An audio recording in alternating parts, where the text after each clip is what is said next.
Thank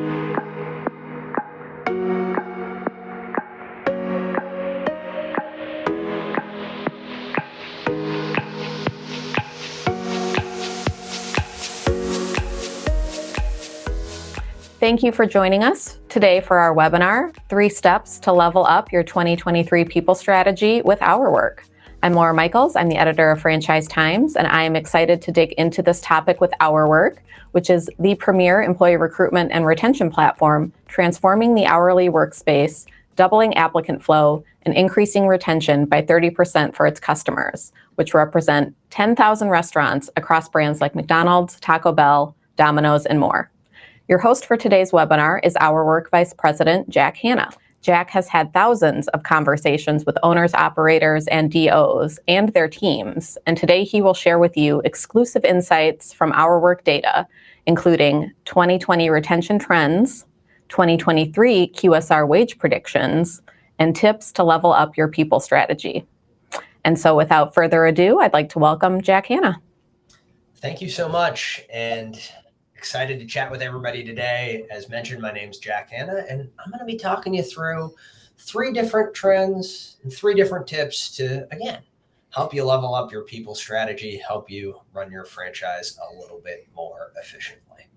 And so jumping right into things, this presentation is really designed for you if, 1, you could use an extra employee or perhaps 5 in at least one of your restaurants this year. Or 2, your employee turnover numbers aren't exactly where you wish they would be, and you're looking for ways to see if you can get to a better spot.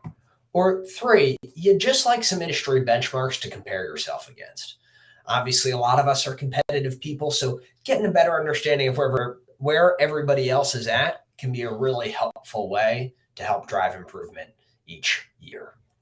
And so Laura talked about some of the context, but why am I worth listening to in the first place? Well, as mentioned, we've got over 10,000 restaurants running HourWork, and we've had the good fortune and pleasure to really help them get over the hump to a safer operational position over the past couple of years when, let's face it, it hasn't been that easy to run a quick service restaurant in particular. 2, we've engaged and spoken with over 3.2 million crew team members and candidates to better understand what these folks care about and what drives them to stay or leave any of the different organizations they've been employed by. We've delivered and audited over 66,000 exit surveys and sat down and had one-on-one conversations with the franchisees, the directors, et cetera, to really understand the depth of the challenges they're facing. And, the reason folks come to us vary quite a bit, but we've had the opportunity to develop some exclusive data based on this work that we're going to share with you today. And let's face it, running a QSR franchisee at least can be a slippery slope. Folks are often coming to us because maybe their managers are stuck filling in shifts because they're not exactly staffed the way that they would like to be. Maybe they're paying extra in overtime just to keep that skeleton crew working all of the hours they need to keep the store operation open for the hours expected. And let's face it, increased hourly wages are pulling on margins in every which way. And it's not easy to run one of these businesses in 2023. And so we're going to go through these 3 trends and then 3 specific tips to help you get over some of these common issues. Now, let's start with why team members quit, because at the end of the day, if you're not able to keep your people longer, it's really, really hard to run one of these operations effectively. You know that better than anybody. Based on the work that we've done over the past couple of years, we've been able to collect a ton of this information. And what we found is the 5 most common reasons team members quit, at least last year, is number 1, managers, 2, schedules, wages, environment, and teammates. And it really kind of depends the different situation, but when we break down any of these given response categories, it's really important to understand, what do we mean when folks are quitting because of their manager or their schedule? Here's a couple of examples of what some of those messages might look like. For folks who are talking about managers in an exit survey, they might say something like this: real employee response. I told multiple managers I had a bad social anxiety and felt uncomfortable doing the drive-through window. they still forced me to work that position, right? The employee's clearly talking about the fact that they had a conversation with their manager about what they needed to get at that job. The manager wasn't able to address those needs, and so the employee ended up quitting.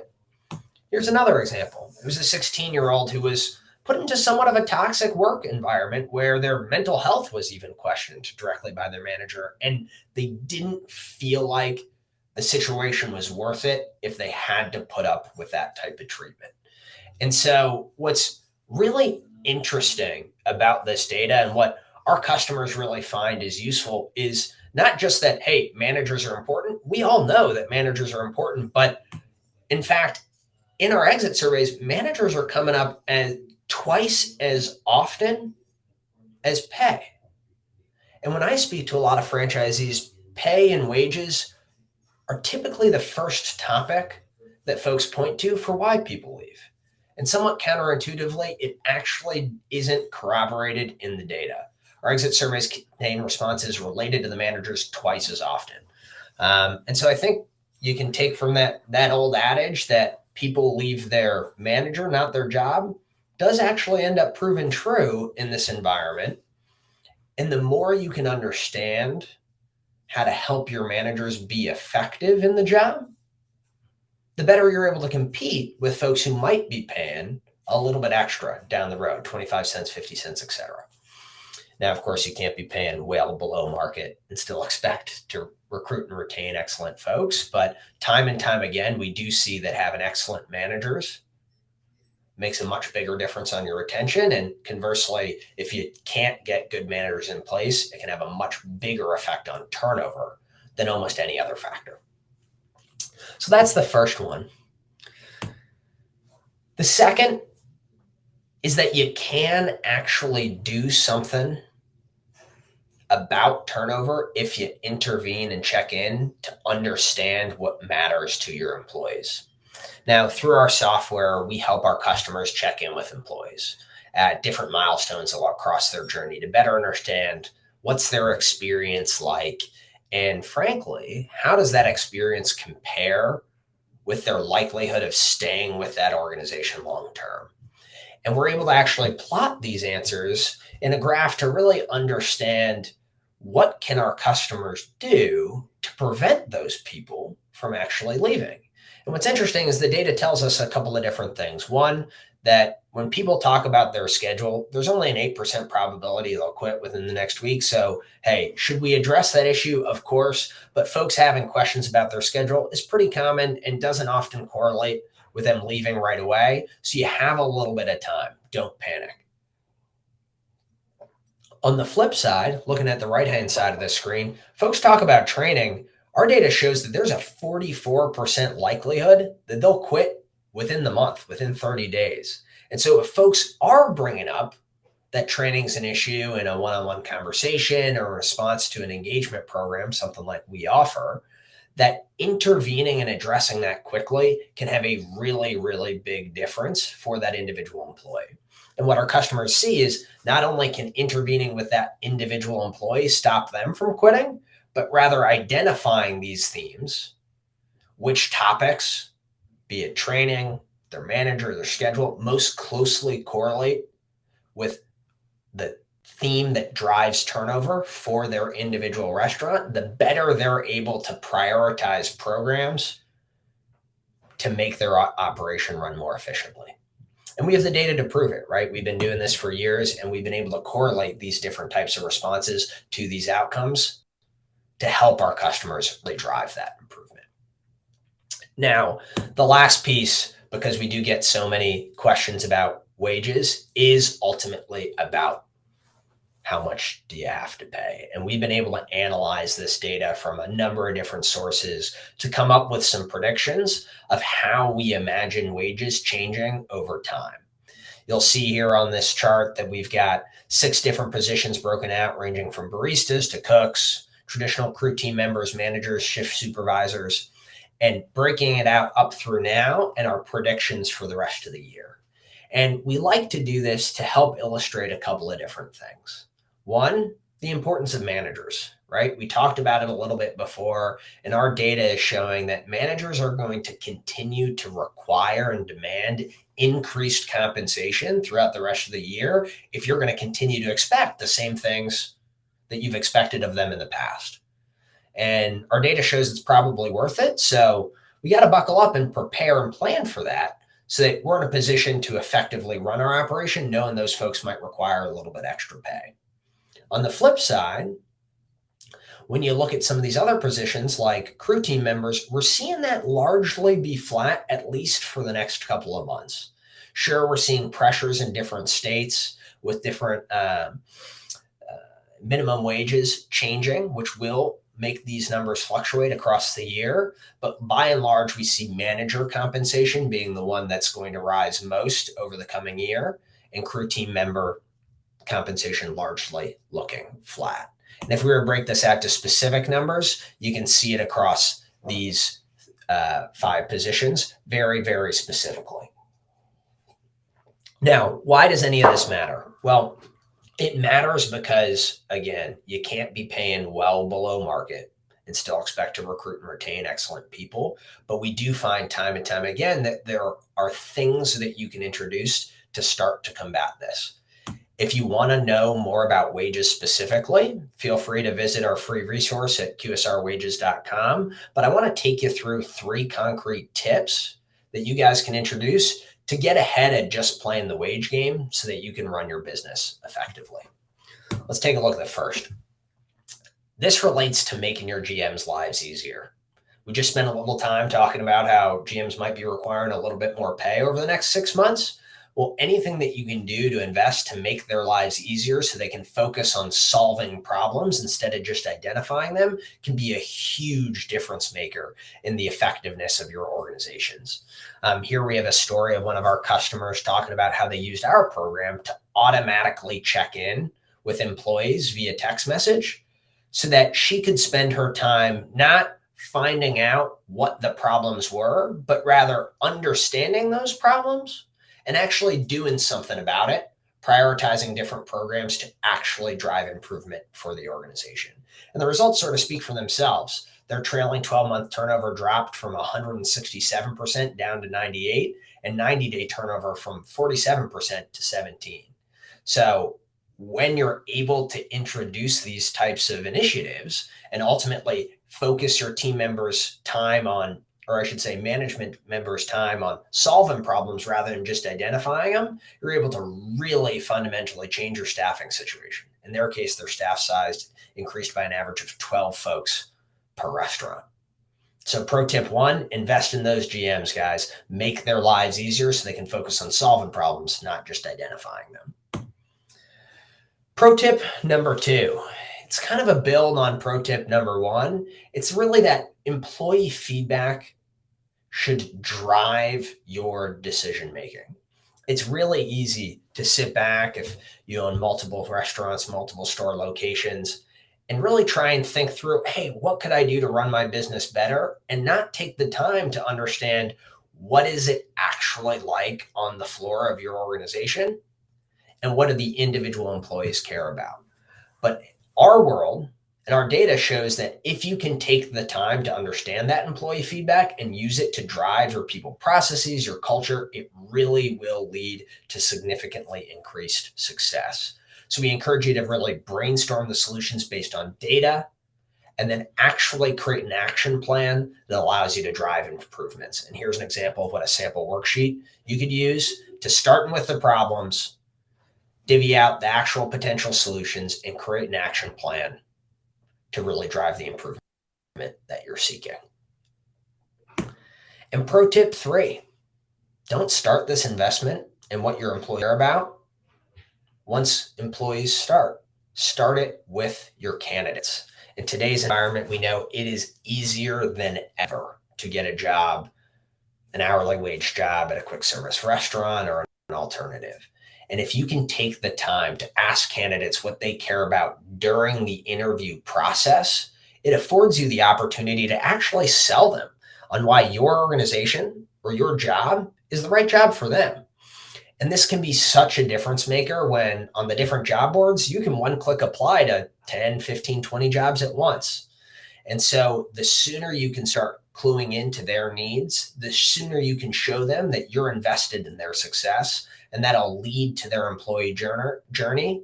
That will lead them down an employee journey that leads to long-term employee retention.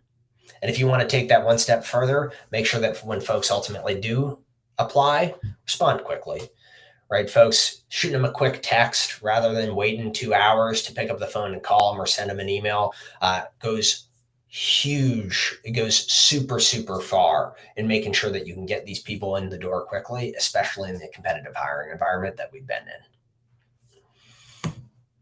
And so as we're going through all this, obviously we want to make it clear that some of the stuff is hard to do on your own, right? It's one thing to sit here and say, hey, there's all these things you do to run your organization better. It's another thing to actually make it easier for you to do those initiatives. And that's ultimately what our goal is, to make it easier for quick service restaurant franchisees in particular to recruit and retain their employees in a world where it often feels like there's more jobs than folks willing to work them. And so we do that through two solutions. One's on the recruiting side. We're really focused on giving you a boost to candidate flow through automated text messages that work kind of like a drip marketing campaign. Folks typically see a 2 to 3x increase in applicant flow and 3 to 7 hires per location. And the other is on the retention side, right? Helping you automate some of those check-ins, surface what matters most to their employees so that your team can spend more time solving problems than just identifying them, and ultimately drive those turnover improvements that we saw on the prior slides. So if you are interested in learning more either about HourWork or ways in which different QSR franchisees and folks across the industry have driven improvements in staffing and employee retention and recruiting, scan this QR code on the right-hand side. We'd be more than happy to set up some time to better understand your business and share some more tips and tricks to help you go from where you are today to where you want to be. Again, you can just scan this QR code on the right-hand side, pull out your phone, the camera app, and scan it, and it will take you to a page to get a better understanding of what we're about and set up that time. And if you happen to already be a customer of HourWork and you still want to have a conversation, feel free to shoot us an email. You probably have a dedicated account rep who you have a great relationship with. Feel free to just drop them a personal note. But if you'd be more comfortable, feel free to reach us just at success@hourwork.com. We'd love to hear from you and do whatever we can to help you drive your business forward. So thanks again, everyone. Thank you so much, Jack. I can say, that I found that very interesting and helpful information. And there's not an interview that I've had with a franchisee probably in the last 3 years where the challenges with labor and retention and finding employees has not come up. And so I think this is valuable information for our audience. And I do have some questions for you. So a lot of franchisees, they're looking for this help with recruitment and retention immediately. How long does it take to get up and running with HourWork? Yeah, it's a great question. And it's a pretty simple process. If you wanted to get up and running with us, we could have you locked and loaded within 2-3 weeks at the latest. We want to make sure that we set you up for success, but that we do so quickly. So 2 to 3 weeks, maybe 4 at max, we'd have you ready to rock and roll. Wonderful. That is good news, I'm sure, to everyone listening.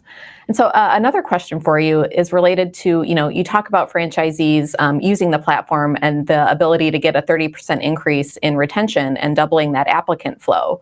And so those are certainly not easy benchmarks to hit in this market.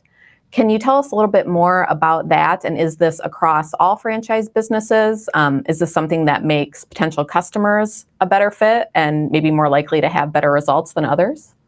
Yeah, it's another really good question. And you probably heard some of this as I was talking through. Quick service restaurants and also fast casual for that matter, that's kind of our sweet spot. That's where we do the majority of our business. And if you've got 2 or 3 or more locations, that's really where our customers see the best results. That said, we do have a number of customers who kind of sit outside that space, be specialty retail with GNC or Supercuts, European Wax Center, et cetera. There are plenty of other areas where we've also done business and seen a lot of success, but that quick service, fast casual arena with 2 or more locations is really the sweet spot. Yep, definitely. And that's where, again, a lot of franchisees sit with their operations. So that is helpful. And so can you then talk a little bit about what does this equate to in cost savings for operators? With employees extending their tenure, less trainings needed, how do you see this impacting the bottom line of your customers? Yeah, it's a great question. And every time that we speak to a different franchise operator, we get a little bit of a different answer on how they think about cost savings. Depending on who we talk to, the average franchisee tells us it typically costs between $800 and $1,000 per employee to replace somebody. We're talking fully loaded recruiting costs, training, hard costs, an estimate of lost productivity, all that stuff. The numbers vary from organization to organization, but usually in that $800 to $1,000 mark. Our customers are typically saving between 5 and 6 employees per store per year. And on top of that, getting an additional 2 to 5, maybe even 6 or 7 hires per store when using one of our hiring campaigns. So at the end of the day, they see about a 10x ROI on the cost of the program and ultimately save tens of thousands of dollars per location. Mm-hmm. Wonderful. Well, yes, I know that is some savings that all operators are eager to realize. Do you have any final words, Jack, before we sign off for the day? The only thing I'd add is just we really appreciate the opportunity to partner with you at Franchise Times. It's been great to speak to the audience. And if folks do have any other questions, again, don't hesitate to reach out. Feel free to scan the QR code on the right-hand side or send us an email. We'd love to have a conversation. Wonderful. Well, thank you, Jack, for sharing your insight and for HourWork for partnering with Franchise Times on this webinar. And of course, thank you to our audience for joining us.